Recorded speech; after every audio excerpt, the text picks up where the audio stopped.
This is a Swede Speaks. It's about time to talk about last week in Sweden. I have been traveling, so sometimes when I travel it takes some time for me to adjust. You could say I'm traveling like right now, but I'm not traveling anywhere at this moment. I will be here for a while, a few weeks. I'm in my favorite country, the United States. But let's get to last week in Sweden. And I will actually start on Saturday, not last Saturday, but the Saturday before that, on January 13th, 2013. In Gothenburg, in downtown Gothenburg, the Nordic resistance movement, Nordiska motståndsrörelsen, who are real Nazis, showed up in different places in downtown Gothenburg. Counter-demonstrators showed up and there were several fights. One person was injured and 15 Nordic resistance activists were taken into custody. It was reported that Swedish authorities are going to send out a folder called If the War Comes, om kriget kommer. These folders will be sent out in late May or early June, and it will be the first time in 30 years that these folders are sent out. On Sunday, January 14th, 2018, in the neighborhood of Östermalm, a pretty nice place normally in Stockholm, during Sunday afternoon, a security guard was assaulted and stabbed in the arm by two men.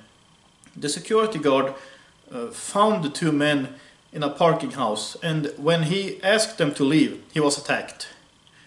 In the neighborhood of Blekingsborg in Malmö, in Skåne, in the south of Sweden, on Sunday evening, a 21-year-old man was shot to death. He had earlier been accused of blackmail, but he was freed of these charges. He was shot to death on the street. He was the third of three brothers to be shot in less than 12 months. Only one of his brothers survived. On Monday, January 15th, in Rissne, in Sundbyberg, in Uppland, north of Stockholm, during the night towards Monday, one man was shot to death. He was hit by several shots, brought to hospital and died later. In Uppsala, in Uppland, during a fight at a junior high school, a girl under the age of 15 was beaten to unconsciousness. She had been in a fight with a boy under the age of 15 and a girl under the age of 15. The girl was hit in the head according to the police, and she was brought to hospital. The boy is a suspect and the event is classified as abuse and assault.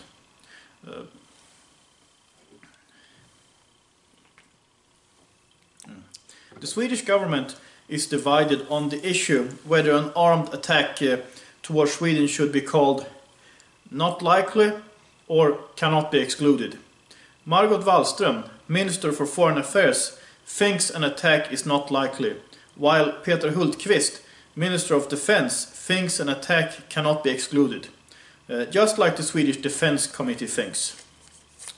On Tuesday, January 16th, 2018, Mikael Jansson, defense politician for the Sweden Democrats, said that the Sweden Democrats leans towards supporting Sweden ratifying the UN Convention with a ban against nuclear weapons. The so-called non-socialist parties opposes a Swedish signature. The Green Party is in favor and the Social Democrats are divided on the issue. The opponents of a Swedish ratifying of the convention thinks that it would worsen Sweden's cooperation with NATO and make a Swedish NATO membership harder to achieve.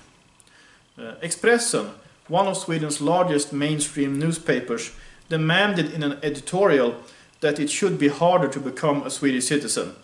As the paper pointed out, you don't have to have any knowledge of Swedish language or society to become a citizen. Even Sweden's Nordic neighbors differ from Sweden here. And according to the Swedish security services, about 10 persons connected to the Islamic State returned to Sweden during 2017. The security services claim that they are in control of these people. And Wednesday, January 17th, in Angered, a neighborhood in Gothenburg, during the night towards Wednesday, there was a heavy fire in an industrial area. A report concerning arson was filed. Roughly 150,000 retired people with an occupational pension from the employers organization Sveriges kommuner och landsting, the municipalities and county council of Sweden, will have their pensions lowered this year. In some cases they will receive 800 kronor, roughly $100 less per month. And in the neighborhood of Alby in Södermanland, south of Stockholm, on Wednesday afternoon a car drove into a police vehicle. 3 police officers were injured and brought to hospital.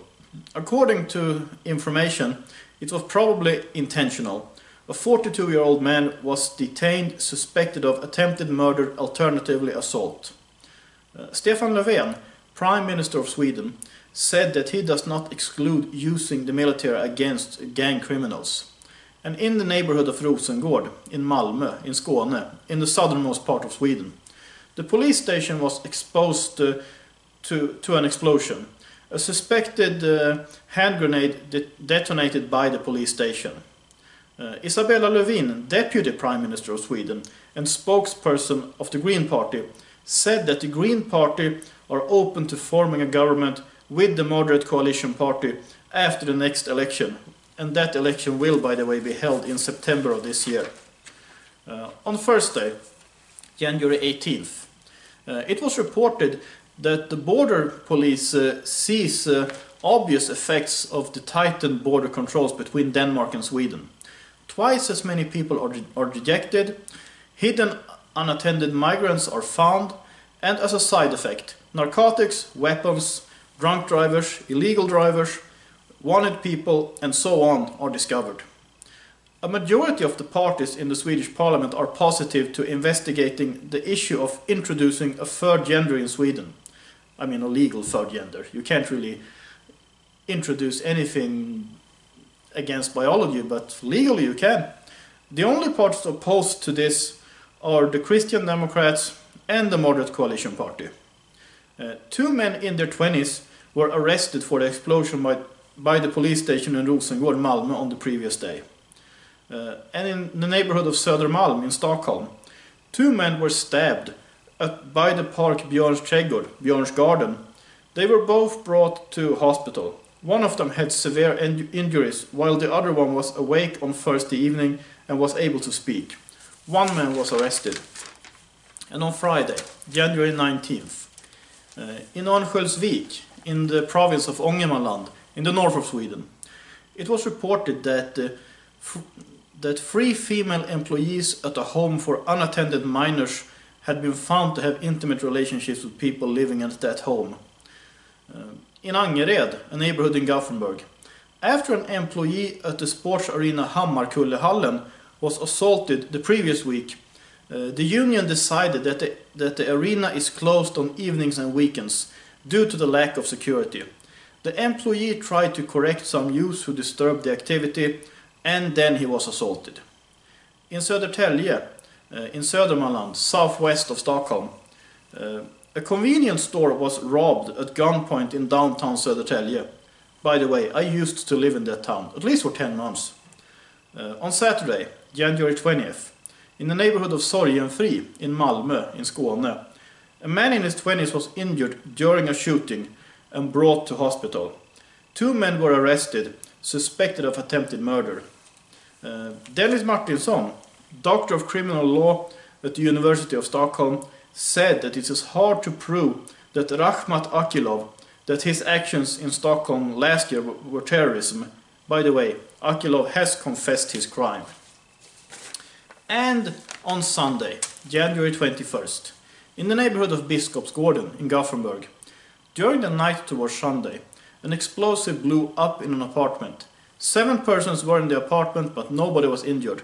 According to information given to the newspaper Aftonbladet, the explosive was a hand grenade. The police have opened a preliminary investigation concerning attempted murder. and in the neighborhood of Swede, in the south of Stockholm, during the night towards Sunday, there was a heavy fire in an apartment building. 5 persons were brought to hospital. In Helsingborg, in Skåne, in the south of Sweden, after a fight during the night towards Sunday, 1 man died, 1 was severely injured, and 1 was mildly injured. The men were between 19 and 24 years old. And in the neighborhood of Rosengård, in Malmö, in Skåne, during Sunday evening, there was a heavy explosion by an office building. 1 person was arrested, and nobody was, thank God, injured. So that's some of the things that happened, last week in Sweden, starting, a little before last week actually. So, as I think you know, I had to pick and choose my stories because there are so many coming out of Sweden all the time, and if I were to report on all of them, this would either be a very long episode, or I would have to make an episode every day, and there are also other stories I need to cover. But that was some of the things that went on in Sweden recently, and that's really all I have to say about that right now. So I would like to thank all the people who are supporting my work, and if you like what I do, if you think what I do is important, please consider sending me $1 or $2 or 10 or 100. That's always greatly appreciated. So, until next time, have a nice day and God bless.